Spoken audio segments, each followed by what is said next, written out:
안녕하세요. 음향 시스템 설계의 저자 김용입니다. 지난 시간까지 음향 시스템 설계에 필요한 전기이론에 대해서 설명드렸습니다.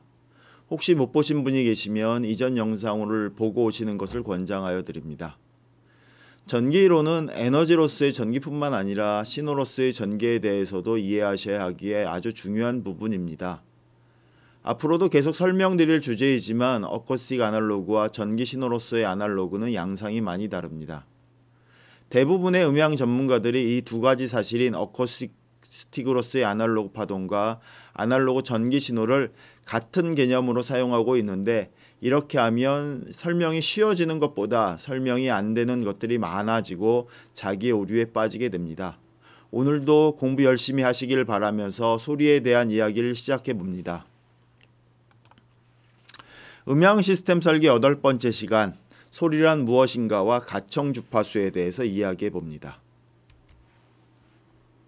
소리란 무엇인가? 소리는 눈에 보이지 않는 공기를 진동시켜 귀에 들리게 하는 것입니다. 귀에 들려야 소리이고 사람 귀에 들리지 않는 파동은 소리라고 하지 않습니다. 초음파는 돌고래, 박쥐, 돌고래 입장에서 소리입니다. 사람에게 초음파는 소리가 되지 않습니다. 소리는 공기를 진동시키는 파동인데 초당 20회에서 초당 2만 번까지, 2만 회까지 진동시키는 것을 소리라고 합니다. 20회, 초당 20회라고 하는 건 1초에 초당 20사이클, 사이클 퍼 세크라고 하죠. 20사이클 퍼 세크를 초당 20회라고 하고요. 2만 번은 2만 사이클 퍼 세크라고 하고, 사이클 퍼 세크, 사이클 퍼 세크는 헤르츠로 표시합니다. 헤르츠. 따라서 20헤르츠에서 2만 헤르츠까지를 소리라고 한다. 그래서 20회 이하, 20헤르츠 이하는 보다 저주파, 2만 회 이상은 고주파에 해당합니다. 그래서 여기 그림이 하나 있는데 휴먼 히어링 프리퀀시 레인지라고 그래서 20헤르츠부터 2만 헤르츠까지 사람은 한 번에 듣는다, 뭐 이런 얘기들을 표시해 놨습니다. 다음으로 넘어갑니다. 이를 학술적인 의미에서 학술적인 가청 주파수는 20헤르츠에서 2만 헤르츠다 라고 얘기합니다. 여기서 사이클 퍼 세크, 20 사이클 퍼 세크는 20헤르츠 이렇게 표시를 해요. 그래서 그 초당 몇 회를 헤르츠로 표시했다. 그래서 헤르츠는 1초에 몇 번 움직인다, 회전한다, 이런 의미다라는 겁니다. 그래서 초당 20회부터 초당 2만 회까지가 가청 주파수에 해당하고, 이건 그냥 가청 주파수라고 하지 않고 학술적인 의미에서라고 얘기를 합니다. 학술적인 가청 주파수는 청력 손상이 전혀 없는 이상적인 어린이를 기준으로 하고 있는 것이고요. 나이 든 사람은 이 대역보다 많이 줄어듭니다. 나이 든 사람이 많이 줄어드는 이유는 우리의 귀에 있는 달팽이관에 선모세포가 입구는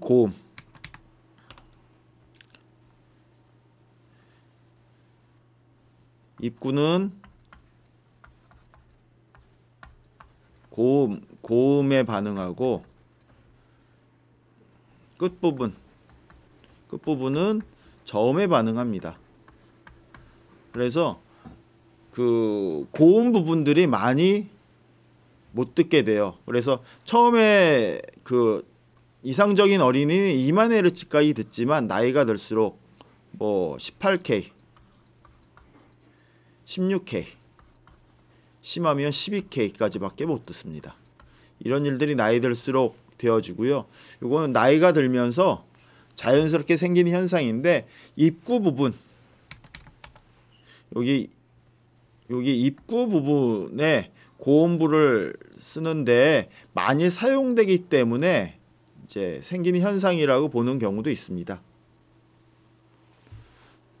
결과적으로 나이가 들면 들수록 고음 부분은 잘 못 듣게 되고 저음 부분은 좀 듣게 됩니다.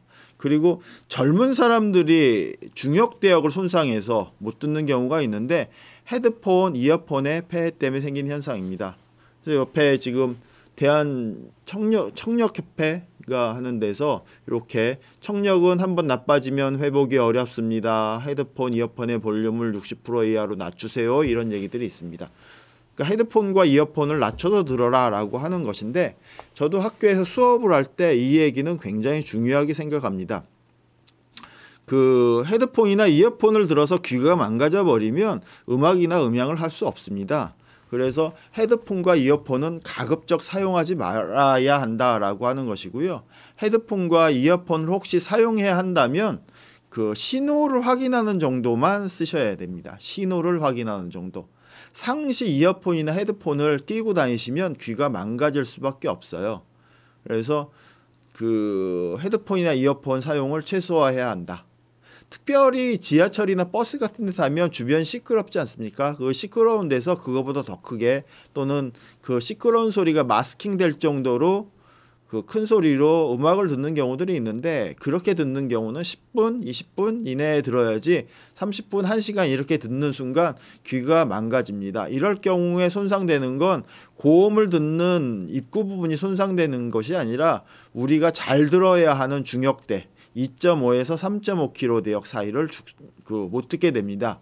2.5km에서 3.5km를 못 들으면 2.5에서 2.5km에서 3.5km를 못 듣게 되면 그 소리를 가는기 먹었다라고 표시할 정도로 소리를 못 듣게 됩니다. 그래서 이 부분 굉장히 중요하고요. 웬만하면 헤드폰, 이어폰 안 쓰는 걸 저는 권장합니다.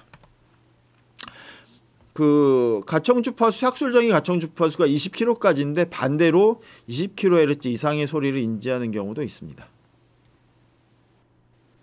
어떤 경우냐면, 우리가 한 20대, 10대 후반, 20대 초반 친구들을 한 30명 또는 40명 정도 한 공간에 모아놓고 사방향에 20km 이상 되는 스피커, 20km 이상이 재생되는 스피커를 설치해 놓고 소리를 내면서 어떤 방향에서 소리가 나는지를 확인하는 테스트를 해보면 그 정확하게 어떤 방향에서 소리가 난다라고 하는 걸 판단해내는 친구들이 있습니다. 그리고 너무 정확하게 나오기 때문에 20km 이상의 소리를 듣고 있구나 라고 할 정도입니다. 그럼에도 불구하고 학술적인 가청주파수는 어디서 어디까지다? 20에서 20kHz까지다 라는 겁니다. 그래서 가청주파수를 사람마다 다르지만, 듣는 주파수 대역이 다르지만 이렇게 정해놓는 이유는, 이렇게 해놔야 뭔가를 설명하고 논리적으로 판단해낼 수 있기 때문에 그러는 겁니다. 그래서 여러분들 이렇게 되어지는 거에 대해서 이렇게 학술적인 가청주파수 20에서 20kHz다라고 기준을 잡은 거에 대해서 특별히 이의를 제기 안 하셔도 될 것 같습니다. 물론 저는 지금 이제 16km 이상 못 듣습니다. 그럼에도 불구하고 20km까지가 가청주파수다 이렇게 얘기를 해요. 넘어가겠습니다. 저주파라고 하는 주파수가 있어요. 20Hz 미만 주파수, 또는 가청주파수 대역에서도 저주파에 해당하는 주파수가 200Hz 미만을 저주파라고 하는데, 일반적으로 이렇게 몸으로 듣는 진동을 느끼는 것은 80Hz 미만 이렇게 얘기하죠. 그래서 저주파는 서브우퍼 영역을 말한다. 200Hz 미만의 서브우퍼 영역을 말하는데, 서브우퍼 영역이 재생한 소리 중에도 아주 낮은 대역의 소리는 귀로 듣는다기보다는 몸으로 느끼는 소리가 된다. 그래서 100Hz 미만, 80Hz 이하의 소리는 몸으로 느끼는 소리고, 50이나 30Hz 이하의 소리 진동이 공진할 경우에는 위험한 일이 발생할 수도 있다. 이런 얘기가 있습니다.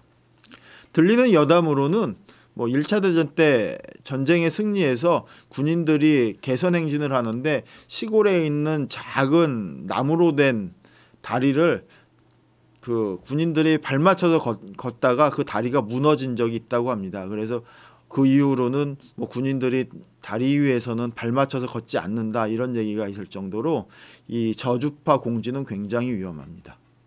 저주파 공지는 그 다리도 무너뜨릴 수 있습니다. 굉장히 위험하다라는 겁니다. 초음파라고 하는 것이 있습니다. 저주파의 반대. 초음파라고 하는 것이 있는데, 초음파는 소리의 영역은 아닙니다. 소리의 영역은 아니다. 돌고래, 박쥐가 초음파를 이용해서 사물을 확인한다라고 하는 게 확인되어졌고요. 이 초음파는 주파수가 높은 주파수고요. 직진성이 굉장히 우수합니다.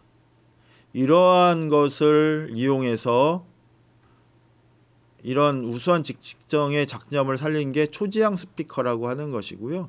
초지향 스피커에다가 가청 신호를 모듈레이션해서 중첩해서 방사하면 스포트라이트 같이 소리가 전달된다. 그러니까 일반적인 스피커는 소리를 내면 이렇게 사방으로 퍼져버리나 뒤까지 퍼져버리는데 스포트라이트 해당하는 그 스피커는 전면으로만 지향을 해요. 그래서 지향각이 뭐 2도 또는 뭐 5도 이내 지향각을 갖고 있습니다.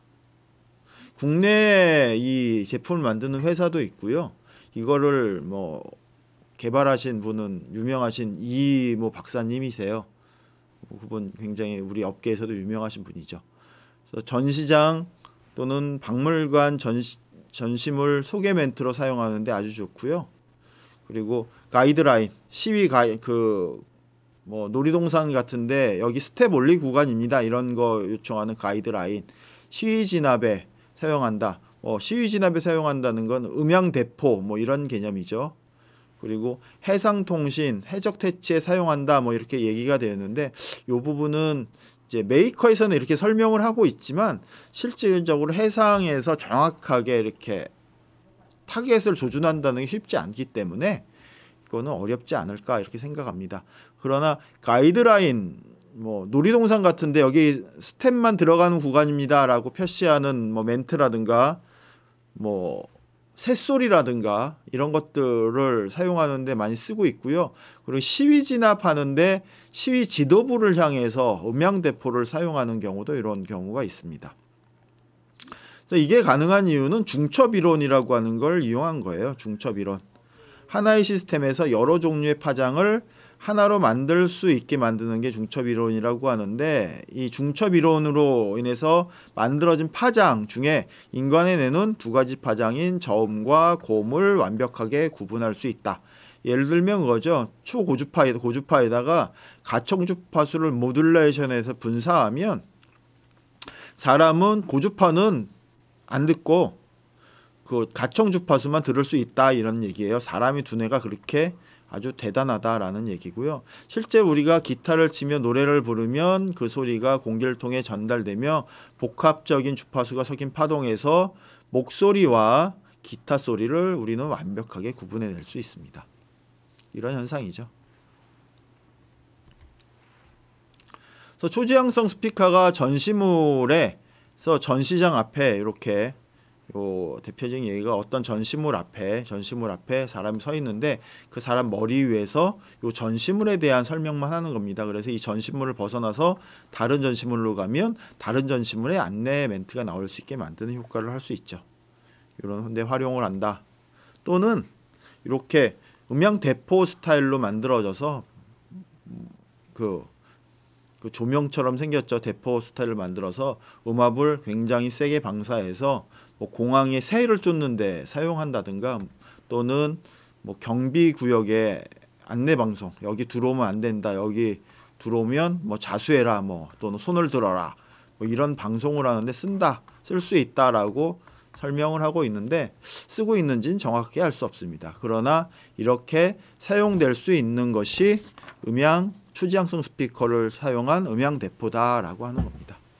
그래서 오늘 그 소리에 대해서 또는 가청 주파수에 대해서 설명을 드렸고요. 가청 주파수의 초저역과 초고역을 활용해서 사용하는 소리에 대해서 간단하게 여러분들께 설명을 드렸습니다. 이 내용에 대해서 질문이 있으신 분은 그 유튜브 댓글창에 댓글로 질문하여 주시면 대답하여 드리도록 하겠습니다. 오늘 그 강의는 여기까지 하도록 하겠습니다. 감사합니다.